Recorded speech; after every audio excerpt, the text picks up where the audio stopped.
R.J. Barrett.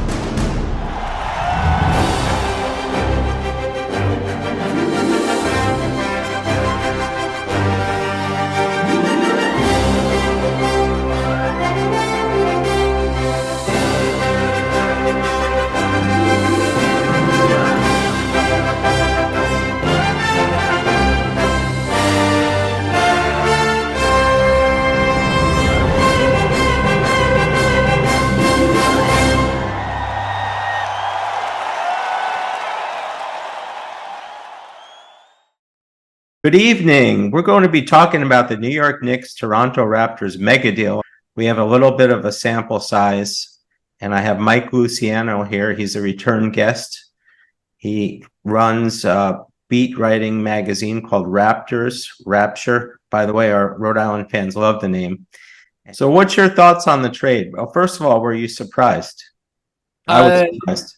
I was surprised at the timing and that he went to the Knicks. I wasn't surprised that they made the trade. They had to deal at minimum one of him and Siakam because they couldn't risk a Fred VanVleet thing happening where he goes to free agency. And although the money that they gave him, Houston, was ridiculous and the Raptors were never going to pay that, they couldn't lose him again in free agency. So they had to make the move. I am surprised it's the Knicks because it's in the division and it is a player that is perfect for Tom Thibodeau's style. Like, he reminds me a lot of Luol Deng back when he was with the Bulls. Like, just plays everywhere, defends everywhere, super aggressive, not like a big ego guy, but he'll still get his shots. Like, that's Tibbs' ideal forward. Now, they gave up R.J. Barrett and Emmanuel Quickley, and actually a second-round pick, but it's Detroit, so it's 31st. So that's basically like a first-round pick. Exactly. And it just gave them the juice they needed because what they lost in defensive skill with Anunoby, like, he's a good shooter, but just offensively, he's a little limited. Now they get a guy, R.J. Barrett, feels like he's been in the league forever. He's only like 23 years old. Young guy. Yeah, he's younger than Quickley. And he's he's very physical, gets to the basket, hot and cold shooter, but he's hot right now, knows how to fill it up, good in isolation. Like, they've needed that for so long. And then they get Quickley, a guy who Knicks fans, I mean, are still telling me, even with the winning, they're upset they got rid of Emmanuel Quickley because they thought he was going to be like the two guard of the future, like alongside Brunson. And now the Raptors got him. He's a restricted free agent, so they're probably going to pay him. And now they got their point guard for the next however many years. Like, this was a move that it had to happen. And yeah, I was going to ask you, who's the winner and loser? I'm not sure there is one. There really isn't one. Like, everybody wants there to be like a winner-loser. And I remember people were saying the Knicks got fleeced when they gave up Barrett and Quickley to get Anunoby. But I mean, that's the price of doing business in the NFL, in the NBA. Trades are complex and they take a lot of guys. But this is what they had to do because they probably couldn't have the money anyway. If they're really star hunting, they couldn't pay OG and Jalen Brunson and Randall and this new guy and Quickley. Like, it just wasn't feasible financially.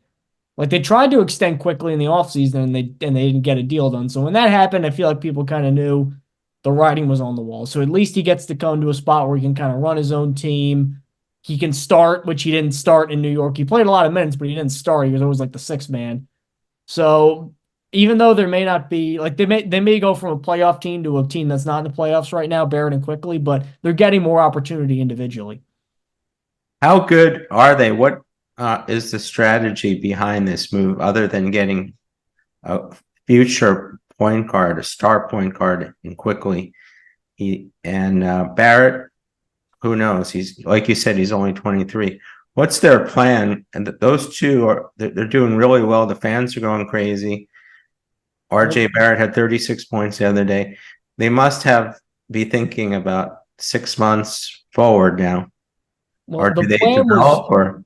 The plan was to get Quickley. That was like, a lot of people, and it seems like it's pretty much the common opinion now, are saying that this trade was made to get Quickley, and they took Barrett back as the secondary asset because of the money and all that. But I think there was even that one exec who said, like, oh, he's a toxic asset. Like, stop it. Like, that's ridiculous. Yeah. But, like, Quickley was the goal because it was very obvious that the team wasn't working because when they hired Darko Rajakovic, who just is now like the main character in the NBA for a day after that big angry rant that he had Thank you, Doug. That's outrageous. What happened tonight? This is completely BS. This is shame. Shame for the referees, shame for the league to allow this. 23 free throws for them, and we get 2 free throws in the fourth quarter.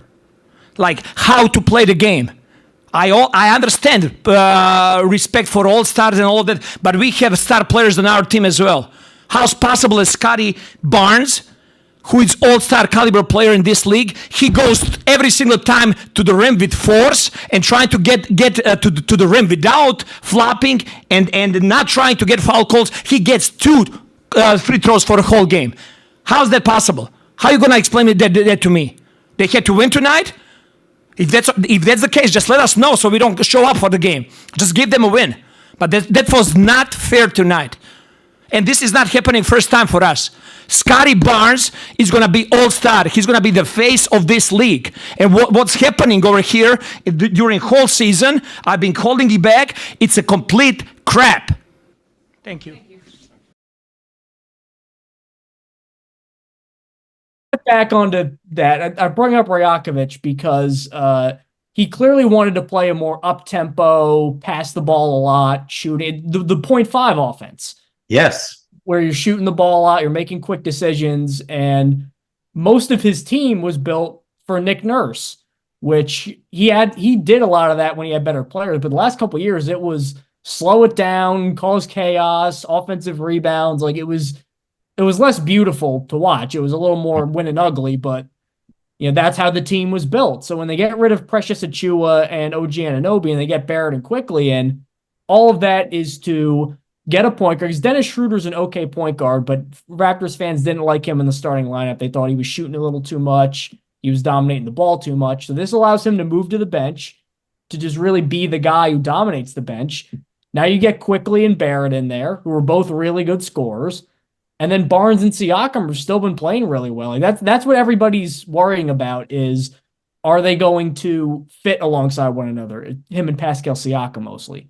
Are they going to trade Pascal Siakam? Are they going to keep him? Well, they're still in that evaluation period. And I think that's kind of what they did. Like when they made the trade, they're like, all right, Quickley's our point guard. RJ Barrett's our 2 guard. We'll give you guys like 20 games together.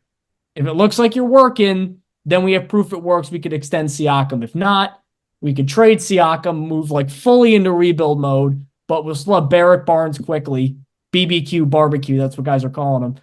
We'll still have those 3. Really?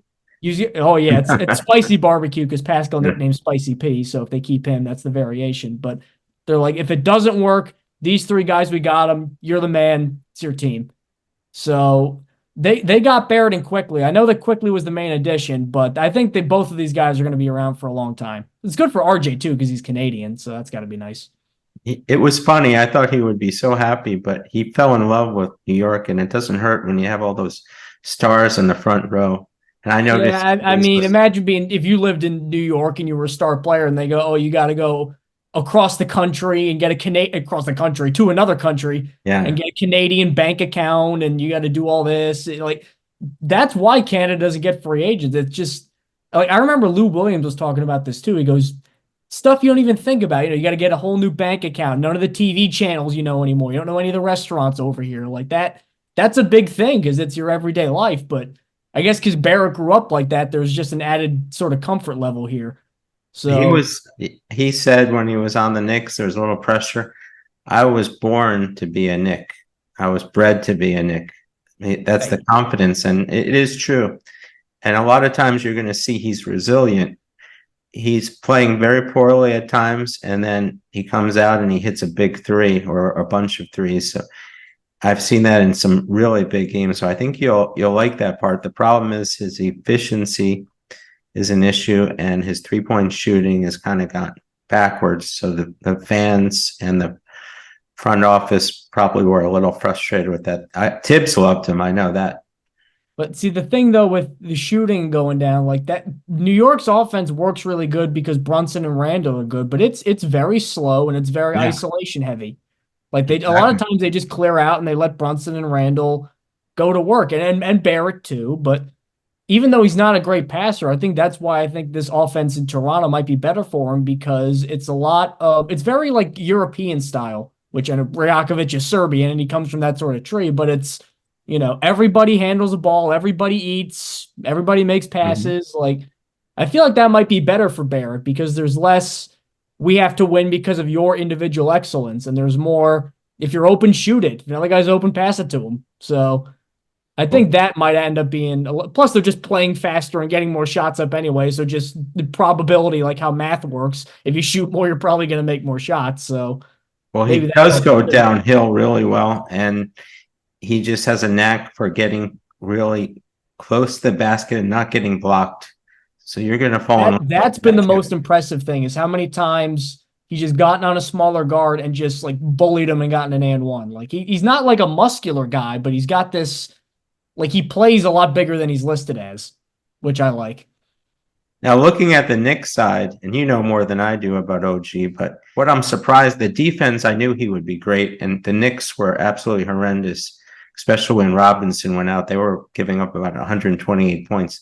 Now you're watching them. I was wondering how one player could make a difference on the Knicks team defensively, but the moves that he's already made, that's a given. But what's happening now is there's less ISO, and the players are moving the ball around since OG came around. I don't know if it's a coincidence or there's just buy-in and they're really feeling in love with him. What was he like as a Raptor?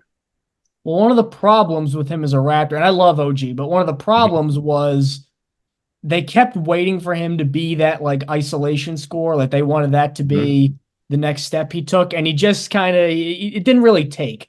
Like he would try and then like they'd try to give him a bigger role and he just couldn't sustain it for a very long time. But so where on offense he's valuable is like as a 3-point shooter, especially with corner threes. I think he's shooting 44% this year on corner threes, and that's like his lowest percent in a couple years. Like that's where he's valuable. And I think Thibodeau realized, all right, we're getting a defensive upgrade in OG, but we can't run the same ISOs and action we did with Barrett because even though he's a really good athlete and he's really big, Anunoby, he's not the same level of ball handler and he's not as creative. So if we ask him to do those exact same things, it's going to look worse. So we're either just going to lean more on Brunson and Randall or we're just going to pass the ball around more because that's how we're going to overcome it. And I like it. It's working now. I think eventually people are going to catch up to it, but that's how to best use OG, and especially defensively too. Even if you're not switching every play like the Raptors used to do with Nurse with the whole like everybody's the same height, cause chaos kind of thing. Like what makes Anunoby great is the versatility. Like the fact that he defended on back-to-back nights. He defended like Nikola Jokic and like Donovan Mitchell. Like very few people can do that. So if they just stick you out on the wing and say, hey, guard Reggie Bullock for 20 minutes, that's not using him the right way either. So Tibbs, at least, I got to give him credit on the fly almost. He adjusted his whole thing and said, we're going to make this guy the key cog of what we're doing defensively, and we're going to find a way to minimize some of his offensive shortcomings, and it's worked. The thing with the Knicks this year compared to last year, they were able to beat the big teams, and they weren't. But since OG came in, they have a big win against Minnesota, and obviously they just had another big win the other day against the Philadelphia 76ers, and they weren't even that close. And they're doing it with Precious Achiuwa, which I find kind of... It is funny, though, just like having covered the Raptors for so long, which are... the NBA treats them like they're in Siberia, even though Toronto's like the third or fourth largest metro area in the NBA. They treat them like they're in Siberia. So... It was just like for years, people were going, oh, OG Anunoby's not that good because I was looking at the numbers. I'm like, I swear to you, trust me, he's that good. And now that he's with the Knicks, people are finding that out. Like, it's funny with Achiuwa where they're like, oh, he can't be that bad. He's being misused. I'm like, oh, just you wait. Just you wait till you see him. And then they're saying it took like 2 games and literally the exact same things I've been saying for years of my professional career. They're like, oh my God, Precious Achiuwa is really inconsistent and the lows are really bad. I'm like, I've been saying that for 3 years. It drove me crazy.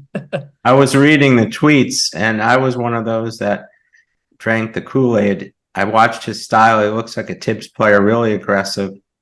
But what I'm hearing, the Raptors we're saying the Knicks are going to find out like we did. And there's a lot of people that liked him, starting with his days at the Heat. If you look at his plus minus, it's horrendous. So we'll see what happens. I still don't think we're there yet. We're in a little denial, and he's getting some playing time. Well, there's two problems with Achiuwa. Number one is if he were 6'4" or 6'10", he'd be amazing because then you'd finally have some clarity on his role because he wants to play like a bigger guard. Like he's on the perimeter a lot and he runs a lot. He's a good athlete. Or if he was taller, you just stick him in the paint because he's really physical. But he's like in this weird mishmash of both. So originally they didn't know where to put him. Then they tried to make him kind of like a small ball center. Then they tried to make him kind of like a point forwardy thing who shoots threes. Like he never really got a defined role because he's got such a weird skill set for his body. Like they're playing him as a backup center. He's not a backup center because he's too short. So he can't play center, but he's not like skilled enough offensively because he's as big as he is and kind of as uncoordinated as he is. So you can't put him as like a guard. The other thing with Achiuwa too is I think what made him, because we've all seen players that get picked high and then they don't figure it out and stuff like that. The problem is like, you know, he can be good and you can see him be good. And there's like 10 game stretches where he figures it out and you're like, oh, it's finally clicking. Here it is. And then sometimes not even like game to game, like quarter to quarter, it's like he just turns his brain off. Like Precious Achiuwa, like how many times has he dribbled the ball off his foot or made a bad pass or missed a layup? Like, after some really good stretches, and you're like, just make the shot. Like you're screaming because you know he's talented and you know he's working hard, but you're like, why doesn't it work? And the Raptors spent 2 different coaching staffs over 3 years trying to figure out why it doesn't work, and they never got any sort of resolution on it. Like I think part of the problem too is he thinks he's like LeBron. Like I remember he was playing a really bad game once against, I think it was Boston. And then he comes back in for like a second shift. And the first possession, he's calling for an isolation on like Jason Tatum. I'm like, okay, this is like, that's his problem too, is like, he wants to be good. He wants to be a good scorer. And there's sometimes you're like, Precious, just calm down. Just take a chill pill. Just go and get rebounds and run the floor. We don't need you doing behind the back dribbles like you're doing. And he would do that. You go, okay. And he'd do it for like 5 or 10 games. And then he would forget. So good on the Knicks. If he works, tremendous, because he just was not going to work in Toronto. They tried for way longer than most teams would, and it just didn't work. They might have to make a move, or Jericho Sims is getting better now. He's a real center. You'd have to play Sims over it. Like you could play Achiuwa over Sims, but you can't play Achiuwa over Sims at center. It wouldn't make any sense. Well, I don't think they're finished, the Knicks. In fact, I know they're not finished. They might have 1 or 2 moves left for this season. Are the Toronto Raptors finished? That's the question. Or are they going to ride out what they have just now? Well, Siakam is the big trade candidate, but it's a really weird thing because Siakam has basically said he wants to stay. Yeah. Like he's told teams that want to trade for him, I'm not going to sign an extension with you. He wants to stay. There was a report Masai Ujiri this summer like just cut off all contact with his camp and wasn't talking to him. And then in the opening preseason press conference, he's like, we were playing selfish last year and not the right way. And it's weird because like he's never done anything remotely, like he's never tried to like upset the mojo or anything like that. But it's just really tough because you don't want to lose him for nothing, but you also want Scotty to be the guy, Scotty Barnes. And then you want RJ and Quickley, and maybe you get one other guy from the Siakam Hall potentially. You want them to be your role players outside of them. And it's tough to really, like, the problem Masai Ujiri made with Van Vliet, OG, Siakam, and all that was, but they get the 8th best lottery odds. They somehow go up to 4. They get Scotty Barnes. Whoop-de-doo. The problem he made was he basically said, all right, he's a rookie, he's figuring it out, but eventually he's going to end up being the guy. And he kept most of the same team who was there before him and were established players, and they were all just supposed to concede and go, all right, well, Scotty Barnes is the guy now. And Fred Van Vliet didn't do that because he kept shooting a lot, and Pascal Siakam didn't do that because he kept scoring at an all-NBA level. Like, he was great, but it's just how confident is Masai Ujiri and Scotty Barnes is going to determine if he trades Siakam. Because if he's like, you know what, this is our guy, I don't care what else happens, then I think he's more motivated to find a Siakam deal, even though it's tough because he's a free agent at the end of this year. But at the same time, he's like, this is a champion, an icon, a leader. Guys love him, and he plays well with our team. Well, I would be stupid not to extend him. So it's really tough. Like there's a bunch of conflicting information out there, and I think it's all up to Masai to figure out kind of where he stands. I don't even think he knows yet. I think he's still figuring it out. Now, how did Siakam was also on the Knicks radar, wasn't he? They were, yeah, but that's one thing I could see where some Knicks fans are frustrated is because if they wanted to get like a star better than Anunoby, now they just blew their two best trade chips, which were Barrett and Quickley. They blew them on Anunoby. Yeah. So unless you just get you somehow just mash contracts together and throw God knows how many draft picks in there, it'll be harder to trade for a star. So I get that, but yeah, they were looking at Siakam, but I think Anunoby just fit-wise made more sense. Like Siakam and Randall together would have been weird. Yeah. And I think that's actually, I remember Sacramento was in on Siakam for a while too, but he's there was a report that came out today that I wrote about. His camp basically said that he didn't want to go to Sacramento because like him and Sabonis would be a weird fit. So he's basically got like a no trade clause for wherever, because he could just say, well, I'm not going to extend with that team. So he could basically pick where he goes if he wants to be traded. So it's kind of what type of player, what's the difference between an OG and a Siakam as far as having them starting? Was it a conflict between the two? Did they mesh or not? They meshed fine. They wanted OG to like become what Siakam is, but he just didn't make that leap, and Siakam did. He works well with the new lineup, Siakam, because like he's still a good scorer in the paint. He still's a really good passer. Like he's very instinctive, very creative. There were some issues early on with him and Scotty Barnes and OG and Scotty Barnes, not for like personality reasons, just because they play the same position. Yeah. They didn't have a ton of shooting around him. Barnes wasn't a good shooter. Now this year he is, but so because that's like they had three of the same guy, or like three marginally different guys all trying to do the same thing at once, and it didn't work. So I think earlier in the year, Raptors fans were a little bit more on like, all right, trade OG and Siakam, just fully into rebuild mode. Here we go. Then this trade happens. Not only is Barrett and Quickley are both really good, and then Siakam plays a lot better alongside those two than I think some people thought. And they're like, okay, like maybe if we actually, like I know Jakob Poeltl's hurt right now because he just got an ankle injury, but like if we get like a nice backup center, if we get like maybe one more shooter, like we could have something here. Like don't necessarily break it up right away. So, and it's tough to go from that insane whiplash of get rid of everybody and actually don't get rid of some people. Like every Raptors fan's been going through that a little bit. You have moments where you want to rebuild everything, and you have moments where you want to keep this team together for 10 years. So it's very, very conflicting times. I'm sure the team and the organization is starting to feel that. Do the fans, the Raptors fans, and know that Quickley can be the point guard for 10 years or so? Well, they're hoping that.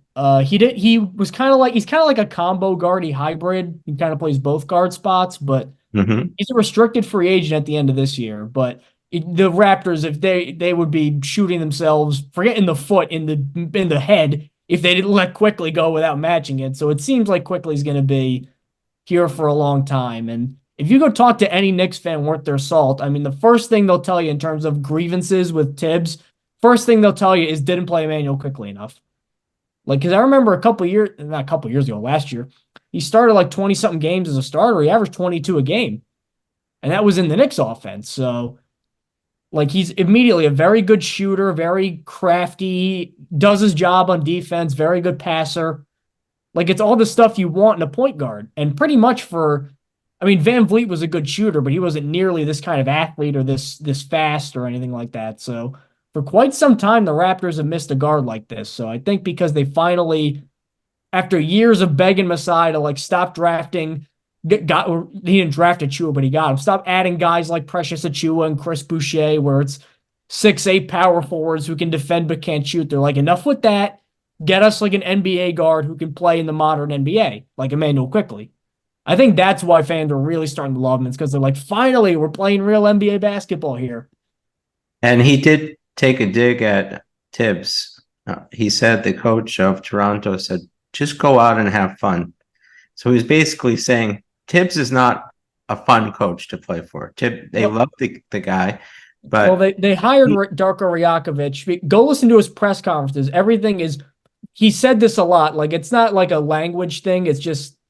It's not like because his language is bad. His English is way better than every other foreign language I've ever learned in my life put together. Yeah. But like he always says, like this team needs to play with more joy, which is like a very vague thing that you don't really hear a lot. But he really wants everybody to be like getting along and having fun with an ultra positive attitude. And he did like that's the main because Nick Nurse, again, like Tibbs, very good coach, but very abrasive, very demanding, plays his starters for 40 minutes every game. Like that can wear on people. And Masai Ujiri was of the opinion that one of the big problems with last year was that Nick Nurse kind of wore everybody down on top of the losing, that just the personality didn't mesh with some of the young guys. So they got Rajakovic, who is a huge ray of sunshine. Like I have my problems with Rajakovic. Like I think that his rotations are kind of weird. I think he like waits too long to sub guys in at the end of games. Like he's had some weird, like he got really defensive about benching Dennis Schroeder for some reason. And then eventually he did it anyway. Like there are problems with him, but I got to give him credit. Like everybody in that team seems to love him and he wants everybody to be happy all the time. So I think just going from, it's like being with Tibbs, like it's like being in the army. It's like coming out of the army and then you go, work at like a preschool. Kind of. Not in terms of skill level, but in terms of the attitude and the vibe around the place where everything's a lot more positive and everybody's doing great and don't worry about the bad things, focus on the good things. I think sometimes just guys need a change like that. Because I mean, we've all had bosses and stuff like that with different styles. Like, even if you like your boss, if you keep getting yelled at for stuff like that, eventually you're like, all right, fine. And then you get mad. And sometimes you're like, I just need some positive reinforcement here. Well, Tibbs finally proved that he could last more than 2 or 3 years. Minnesota and Chicago, they ran him out of town. So maybe he's made some adjustments. Maybe the team Leon Rose is picking the right players, but at least Leon Rose too. I think Leon Rose is the CAA agency guy, and I think Tibbs was OG's a CAA guy too. That's why they're going to re-sign because he was with Clutch, which is LeBron's agency. Yeah. And oddly enough, you heard reports he was demanding a trade and he wanted a bigger offensive role, which happens with Clutch guys a lot. They like doing that. And then he went to CAA. You didn't hear any of that for 6 months, and then he gets traded to the CAA team, the Knicks. So it seems like he's going to resign there. It's a shame that basketball has come to that right now. There's some players that the Knicks do not have a chance of getting because they're not with Leon Rose's agency. Well, I mean, it happened in like the 90s with David Falk, who was Michael Jordan's agent. Like David Falk basically was like the commissioner in the late 90s. So it's happened before. Sure. Let's go back a little bit and talk about Jeff Dowtin. That was our last podcast. It looked like he was going to be the guy. And at the end, he didn't get any of the minutes in the exhibition. He didn't even play 2 minutes. Then there was some conjecture that it was possibly because of the money. And he was traded. Now he's playing for Delaware. What happened? Was it just because Malachi Flynn developed, he was stronger the next year, or it was the money? What's your opinion of what happened? Why Jeff Dowtin is not on the team opposed to Malachi Flynn? Well, they would have had to cut somebody to accommodate him. They seemed like they had some pretty good choices. They were thinking, well, Garrett Temple was one of the guys, but he's basically an assistant coach, and everybody, he's the VP of the Players Union. You won't find a guy in the NBA who has one negative word to say about Garrett Temple. So like I think he's worth that end of the bench kind of spot. He's an assistant coach basically. So that was one of the other guys. Otto Porter they kept. It was that was another thing with Rajakovic. He's like, Otto Porter's in the rotation, barring injury, no matter what. And then like a week later, he was out of the rotation. But Malachi Flynn was the big one. And I legitimately think that because you hear a lot of things, coaches say a lot of things, and some of it's just, BS to just like, all right, I'll say some bullshit into a mic and then you'll stop hounding me in the press conference. Like they do that all the time. I genuinely think that Darko Rajakovic said I could be the guy who fixes Malachi Flynn because we're going to play up tempo, we're going to shoot a lot, and that's what he's better at. And Dowtin, for as good as he was, like he didn't have the shooting, he didn't have the pedigree, that Flynn had with being a first-round pick. And honestly, just offensively, I don't think as a ball handler he was as creative as Malachi Flynn. And then now it looks worse now because Rajakovic kind of has egg on his face because even after a bad game, I remember Malachi went like scoreless one game with like 12 minutes. He put his arm around him, and in the press conference, all he talked about was, I got Malachi Flynn. He's good. I promise you he's going to be good. And then he had a stretch for like 5 or 6 games where he was really good. He was one of their best bench players. You're like, okay, he started to figure it out. And then kind of like Achiuwa, this happened with him too. He just hit a wall. And then there were games where he like was barely getting any minutes at all. And it's like he really tried. He really did try to get him to work. At the end of the day, he wasn't a guy that was helping the Raptors, and he wasn't it's the same with Achiuwa, where they kept trying to develop him and they just didn't see any progress. Like the same things that he was doing when he was a rookie in Tampa when they had that whole COVID thing. Like the mistakes he was making them more, and it was the same ones. And he was never particularly efficient. He was a great defensive player in college at San Diego State. Mm-hmm. I never really saw that kind of translate over to the NBA. And they really tried. 4 years they tried. Some teams cut their picks, they didn't work after a year. 4 years they tried with this guy, and 2 different coaching staffs. Rajakovic really thought he could fix him. He didn't. He whiffed on it. And would Dowtin have been different? Maybe, but again, with how much because he asked his point guards legitimately to do a lot in terms of like setting everybody up, like more so than maybe Nick Nurse even did, because Nick Nurse didn't have as much like bells and whistles moving around offensively. Like he does ask his point guards to do a lot, and I just don't know if Dowtin would do that and play the defense he wanted on a team that doesn't have as many good defensive players and take a step forward as a shooter. Like that's a lot to ask of a guy. So there really isn't a path for him to come back. Even though Malachi Flynn is no longer with the team, you still have Dennis Schroeder, and there's just no more room for him. Well, actually, they do have an open roster spot, the Raptors, because they traded 3 guys, Flynn, Achiuwa, and Anunoby, and got 2, Barrett, Quickley. The problem, though, is Jakob Poeltl, their starting center, he just got hurt. He hurt his ankle. He's out for 2 weeks. So you go, oh, well, the backup. Well, Christian Koloko, their backup, hasn't even played since Summer League because of what they called a respiratory illness. It's really frustrating me because we're not getting any clarity on that. It's just he has a respiratory illness, and it's been that for 6 months. It's like, can we get any clarity? But anyway, so he's not out either. So because of that, they're playing a 2-way guy, Jonte Porter, as their backup center. And Thad Young, who's a power forward who's 36, is the starting center right now. So they're just scraping to try to get something. So because of that, I think what'll happen is they'll use one of their open spot, maybe just to get a guy on like a Nerlens Noel or a Bismack Biyombo, like not a guy who's really going to be a rotation guy, but just another veteran rebounder defender guy that could help them until Poeltl gets back. So maybe they would have considered Dowtin without that, because especially too, they thought Grady Dick was going to be like a starter. He's in the G League right now. Now he's in the G League. He's shooting like 31% in the G League. Like it's stunning. I've never seen a guy pick that high as a shooter. Just forget how to shoot. Yeah. And then they also said like he's on this weird, like he's on a strength and conditioning program, and so all right, he's got to do like P90X or a Richard Simmons video, so he can't play until he does that. So he's out of it. So you're like, okay, maybe they could get down. And then the Poeltl injury happened, and you're like, well, if we got to add one guy, we got to add a big man. We can't add him. Well, I'd like to close out with this. I found this to be an interesting story. An undisclosed NBA executive, they're always undisclosed, was disappointed with the Raptors for not asking for more draft picks. What do you think about that statement? I think it's competitive. I don't know who the executive is. I don't know if he has anything against the Knicks, but I just found it funny that now GMs are commenting, evaluating trades from other teams which have no impact on their team. Well, because originally Ujiri stated he wanted draft picks above all else. Like, we'll take money to match the players, but we want the pick. Like, he actually got offered 3 first-round picks for OG Anunoby at one point. He turned it down.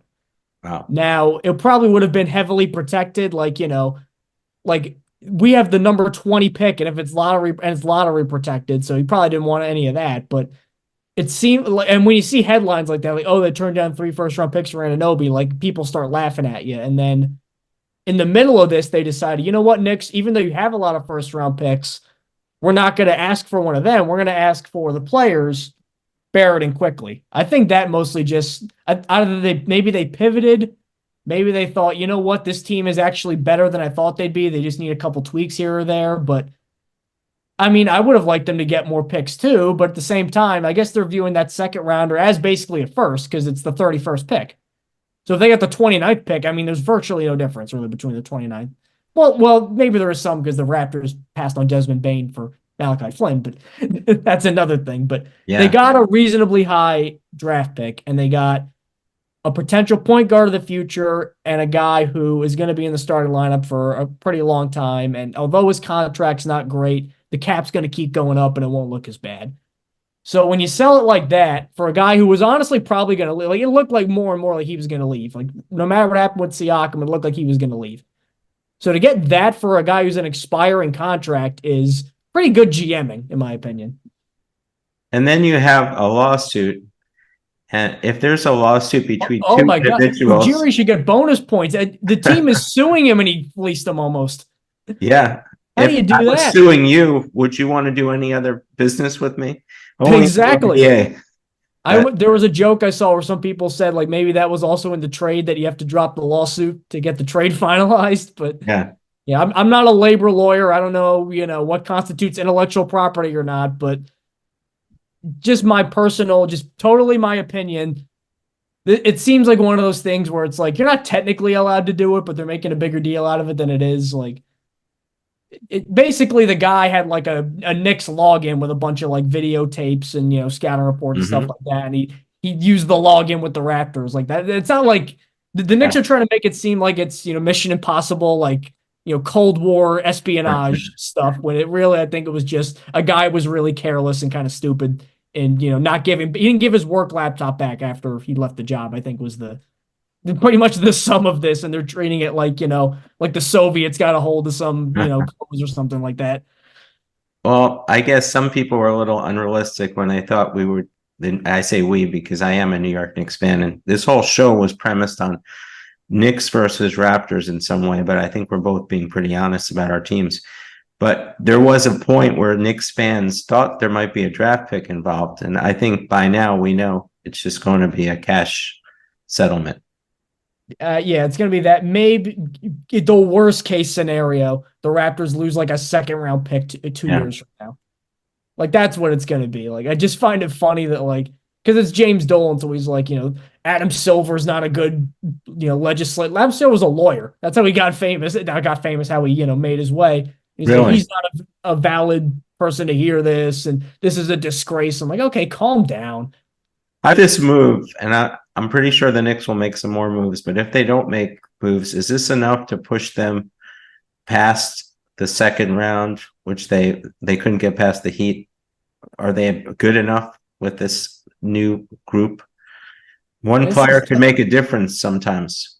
This is tough because, all right, in a vacuum, no, but I don't think it's their fault at all because they're much better than they were in past years. But the problem is if you look at the East, can they compete with Philly? Definitely. I definitely think they can. But if you look at the East, I just think Boston is so much better than everybody else. And I think Milwaukee is so much better than everybody else. So the question, to get to the Eastern Conference Finals, you're pretty much, I think, going to have to beat, one of them.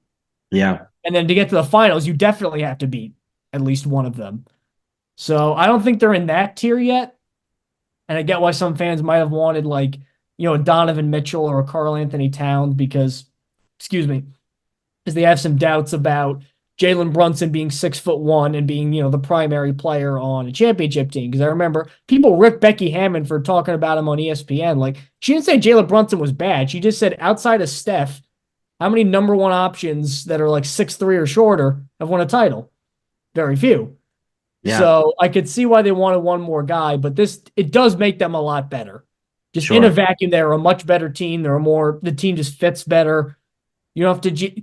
It's also probably better for Barrett and Quickley personally because I feel like sometimes when losses would happen, Randall gets most of the blame, but I feel like a lot of it would go their way too sometimes, and I feel like they're just all right, we don't need any more of that. We could finally just go and play. Not like Toronto's not a serious environment, but just day in and day out. Like, there's not sweeping statements made about fire everybody or extend everybody, game to game, like some reactional Knicks fans can be. So I think it's a better environment for them, and I think the Knicks got better. I just don't think they got better than Boston or Milwaukee. Well, one more thing I thought of is now all of a sudden the Donovan Mitchell trade to the New York is looking better. Why? Because of OG. He could make up for the miniature backcourt with Donovan Mitchell and Jalen Brunson, which I just don't think is a wise idea to do. The problem too with Mitchell though is you look at his playoff resume, it's not good. Like, I know Cleveland, everybody looks at last year, but I mean, a couple times in Utah, like I remember one time the Jazz had home court advantage, and they blew a big lead to the Clippers and all that. Like that, like he's been okay in the playoffs, but not Donovan Mitchell 25 points every night in the playoffs, which is what you need him to be. So before we go, let's have a little fun here. I'm admiring your microphone. I'm jealous. My birthday's not until September, so I can't get it there that way. But you also have another trick up your sleeve. You showed me it's a Microsoft software program. Do you have any magic you could end this program with? Well, if you get the new Mac, folks, and you do the peace sign, makes balloons happen. So yeah, let's see. Nothing. Okay. Yeah, you gotta update it's it. called what? I think they're called gestures or something like that. Gestures. Okay, folks. Buy Gestures. They're going to be my next sponsor. I didn't even buy it. It just happened. I was joking beforehand. I was on another stream where I was counting things in a list, 1, 2, and 3. And then I got to 2, and then balloon showed up. I'm trying to make a serious point, and then that happened, and I got so flustered. I'm like, what, did I hit a weird button or something like that? I didn't do that. So, well, just subscribe. They'll make some money off of that. I mean, I might just turn it off the next time I do a stream just so I don't accidentally there's another one that makes fireworks happen. I'm like, all right, I don't need that happen when I'm trying to make a serious point. Well, Mike, it's never a dull moment with you. This was great. And I'm sure you'll be back next time where some big news happens between the Knicks or Toronto. I love the Toronto fans. I think they're as good as any fans. When I put out podcasts, they go viral. They love Raptors fans, having seen a lot of different fans and covering a lot of different teams just professionally, like Raptors fans are a different breed. Like they're a special group. Yes. Okay, Mike, well, have a good night and let's stay in touch. Good luck with the rest of the season. I'm going to root for a couple of Raptors, even though I'm not a Raptors fan. I wish the best for RJ, and we all love Quickley. Well, so is have some fun with him because he's fun. Have a good time with him.